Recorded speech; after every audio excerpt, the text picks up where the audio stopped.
ta organizojmë këtë bashkëbisedim në kushtet kur situata e rënduar nga lufta e Shtetit Bashkuar të Izraelit kundër regjimit kriminal të Teheranit ka sjellë si një nga pasojat edhe problematikën e rritjes së çmimit të naftës. Ne kemi marrë qysh në fillim hapat e nevojshëm për të ringritur menjëherë urën e komunikimit me ju në kushtet e një krize të re me pasoja të mundshme edhe mbi tregun në Shqipëri,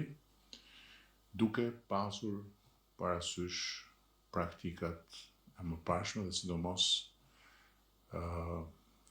periudhat kur për shkak të krizave ndërkombëtare, kujtoj këtu krizën e shkaktuar nga agresioni rus ndaj Ukrainës, për shembull, na është dashur që të marrim një rol në gjithë procesin e trajtimit të mallit për cilin jemi mbledhur që është nafta. Tani aktualisht unë kam marrë në mënyrë të vazhdueshme informacion nga ministrat që janë këtu të pranishëm dhe përparsa t'ja kaloj fjalën atyre, sipas radhës, dëshiroj të shpreh në një farë mënyre konsideratën pozitive për qasjen tuaj, e cila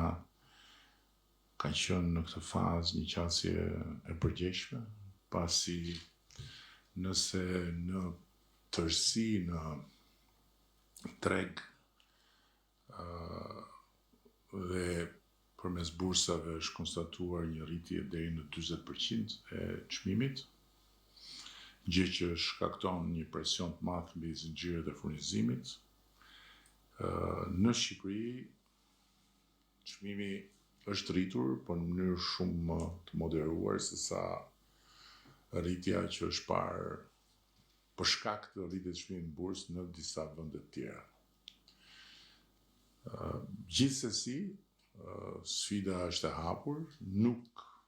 di të thot askush se kur do të mbyllet ajo betejë që mban faktikisht lidhur pas vetes edhe çmimin e naftës. Nuk di të thot askush si do shkoj çmimi në bursë, në rast se do ketë rritje të mëtejshme, në rast se do stabilizohet në një pikë caktuar. Por është e sigurt që ne duhet të bëjmë atë që ne mund të bëjmë dhe atë që neve na takon, duke filluar nga rezerva, sipas informacioneve të marra konsiderohet që ju keni një rezervë të arsyeshme, e cila fizikisht është aty për 30 ditë, ndërkohë që në kontratat tuaja figuron e garantuar për rreth 100 ditë, dhe kjo është pozitive. Megjithatë, mbetet për tu monitoruar ditë pas dite e gjithë situata. Nga ana tjetër, ne kemi në konsultim publik ligjin për rezervën shtetërore,